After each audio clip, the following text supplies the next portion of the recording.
नमस्कार मित्रों, और हम लेकर के आए हैं पर्यावरण व ईवीएस से मोस्ट 25 प्रश्नों की श्रृंखला। तो प्रिय साथियों, हमारे वीडियो में आप लास्ट तक बने रहें और जो भी साथी हमारे चैनल पर नए हैं वो कृपया चैनल सब्सक्राइब कर लें व बेल भी बजा दें, जिससे आप लोगों को अगले वीडियो का नोटिफिकेशन समय पर मिलता रहे। तो आइए शुरू करते हैं पर्यावरण का पहला प्रश्न। दक्षिणी गोलार्ध का सबसे लंबा दिन किस दिन होता है? बताएंगे। ए होगा, बी होगा, सी होगा या फिर डी होगा, यानी 21 मार्च या फिर 21 जून या फिर 23 सितंबर या फिर 22 दिसंबर। तो इसका राइट आंसर हो जाएगा साथियों ऑप्शन डी, 22 दिसंबर। नेक्स्ट प्रश्न देखेंगे। निम्नलिखित में से कौन सा आग्नेय चट्टान का उदाहरण है? बताएंगे। यानी ए होगा, बी होगा, सी होगा या फिर डी होगा, यानी बेसाल्ट या फिर चूना पत्थर या फिर स्लेट या फिर ग्रेफाइट। बताएंगे साथी, जो आग्नेय चट्टान का उदाहरण है वह क्या होता है? बहुत अच्छा प्रश्न है, कई बार परीक्षा में ये पूछा भी जा चुका है। तो इसका राइट आंसर हो जाएगा ऑप्शन ए, बेसाल्ट चट्टान। नेक्स्ट प्रश्न देखेंगे। पृथ्वी के वातावरण की किस सतह में ओजोन परत पाई जाती है? बताएंगे। यानी ट्रोपोस्फियर, स्ट्रेटोस्फियर या फिर मेसोस्फियर या फिर आयनोस्फियर। तो साथियों, इस तरह की परतों को हम हिंदी में क्षोभ मंडल, समताप मंडल, आयन मंडल और वायुमंडल के नाम से जानते हैं। तो इसका राइट आंसर हो जाएगा बी, स्ट्रेटोस्फियर, जिसमें ओजोन परत पाई जाती है। नेक्स्ट प्रश्न देखेंगे। असम का प्रसिद्ध एक सींग वाले गैंडे वाला वन्य जीव अभ्यारण्य कौन सा है? बताएंगे। ऐसा कौन सा अभ्यारण्य है जिसमें एक सींग वाला गैंडा पाया जाता है? बताएंगे। मानस, कांजीरंगा या फिर गिर जंगल या फिर कान्हा किसली राष्ट्रीय उद्यान। तो इसका राइट आंसर हो जाएगा ऑप्शन बी, कांजीरंगा राष्ट्रीय उद्यान, असम। नेक्स्ट प्रश्न देखेंगे। वायुमंडल की सबसे निचली परत का क्या नाम है? बताएंगे। समताप मंडल या फिर ओजोन मंडल या फिर आयन मंडल या फिर क्षोभ मंडल। तो इसका राइट आंसर हो जाएगा साथियों ऑप्शन डी, क्षोभ मंडल। और क्षोभ मंडल के बाद समताप मंडल, और समताप मंडल में ही ओजोन परत पाई जाती है। फिर उसके बाद साथियों आयन मंडल, फिर वायुमंडल। तो इसका राइट आंसर होगा साथियों डी, क्षोभ मंडल। नेक्स्ट प्रश्न देखेंगे। पोचमपल्ली एक गांव है। यह गांव एक विशेष प्रकार के कपड़े की बुनाई के लिए प्रसिद्ध है और इसे पोचमपल्ली भी कहते हैं।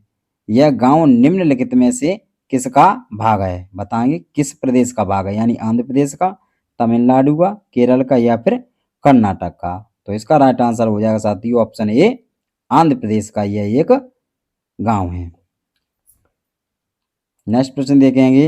निम्नलिखित में से कौन सा मच्छरों से होने वाला या मच्छरों से फैलने वाला रोग का समुच्चय है? बताएंगे। यानी चिकनगुनिया, मलेरिया या फिर मियादी बुखार। तो साथियों, इसमें मियादी बुखार आ गया है, तो ये ऑप्शन गलत हो जाएगा। चिकनगुनिया, हैजा, मियादी बुखार ये भी साथियों गलत हो जाएगा। हैजा, डेंगू और मलेरिया ये भी गलत होगा। तो इसका राइट आंसर हो जाएगा, यानी मच्छर द्वारा फैलने वाले रोग होते हैं चिकनगुनिया, मलेरिया और डेंगू, यानी option D right answer. Next प्रश्न देखेंगे। वह कौन सा जंतु है जिसके अग्रदांत हमेशा बढ़ते रहते हैं? वे दांतों को बहुत अधिक लंबा न होने देने के लिए वस्तुओं को कुतरते और काटते रहते हैं। बताएंगे। ये होगा, बी होगा, सी होगा या फिर डी होगा। तो इसका राइट आंसर हो जाएगा ऑप्शन सी, यानी वह जंतु है गिलहरी। नेक्स्ट प्रश्न देखेंगे। कोई किसान उर्वरकों की और कीटनाशकों का उपयोग करके अपने खेतों में बार बार धान की फसल उगा रहा है। ऐसा करने से उसके खेतों की मृदा पर मतलब क्या प्रभाव पड़ेगा? यानी ए होगा, बी होगा, सी होगा या फिर डी होगा। यानी केवल धान की फसलों के लिए उपयोगी रहेगी या अन्य फसलों के लिए उपजाऊ बन जाएगी या फिर जिताऊ के लिए उपयोगी बन जाएगी या फिर बंजर हो जाएगी। तो साथियों, जब कीटनाशक का अधिक उपयोग करते हैं तो क्या होती है? मिट्टी बंजर हो जाती है।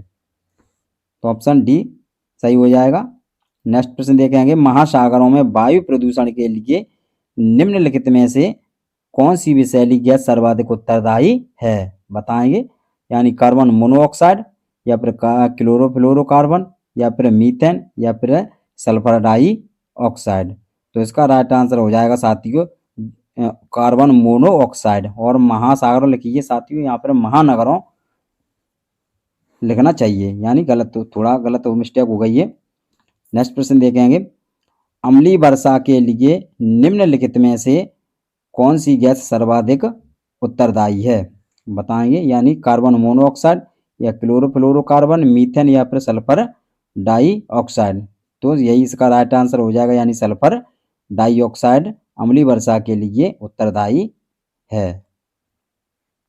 नेक्स्ट प्रश्न देखेंगे, सूर्य की पराबैंगनी किरणों का दुष्परिणाम है, बताएंगे। ए होगा, बी होगा, सी होगा, या फिर डी होगा। यानी मनुष्य में कैंसर, त्वचा का जलना, शिशु की विकृतियां, या ये सभी। तो इसका राइट आंसर हो जाएगा ऑप्शन डी, यह है सभी।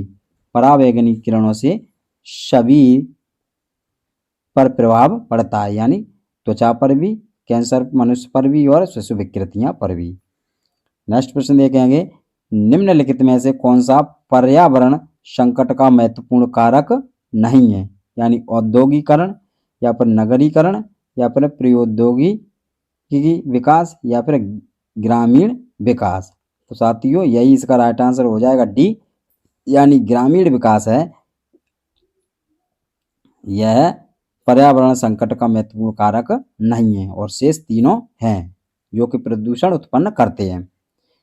नेक्स्ट प्रश्न देखेंगे, जनसंख्या विस्फोट से मुक्त का सबसे कारगर उपाय कौन सा है, बताएंगे। यानी कृषि उत्पादन में वृद्धि, या फिर औद्योगिक उत्पादन में वृद्धि, या फिर व्यापार में वृद्धि, या फिर जन्म दर पर नियंत्रण। तो साथियों इसका राइट आंसर हो जाएगा जन्म दर पर नियंत्रण, ऑप्शन डी राइट आंसर हो जाएगा।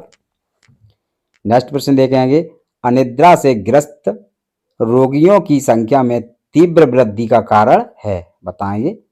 यानी ध्वनि प्रदूषण, या फिर जल प्रदूषण, वायु प्रदूषण, या फिर तापीय प्रदूषण। तो इसका राइट आंसर हो जाएगा साथियों ऑप्शन ए, ध्वनि प्रदूषण, जो कि एक अनिद्रा से ग्रस्त रोगियों की संख्या में तीव्र वृद्धि का कारण बन रहा है। नेक्स्ट प्रश्न देखेंगे, हरित गृह प्रभाव का नाम दिया था, बताएंगे। या ये टेलर ने, या फिर टेंसले ने, या जे फोरियन ने, या फिर हैंसन ने। तो साथियों ये काफ़ी इंपॉर्टेंट प्रश्न है, ये कई बार परीक्षा में पूछा भी गया है।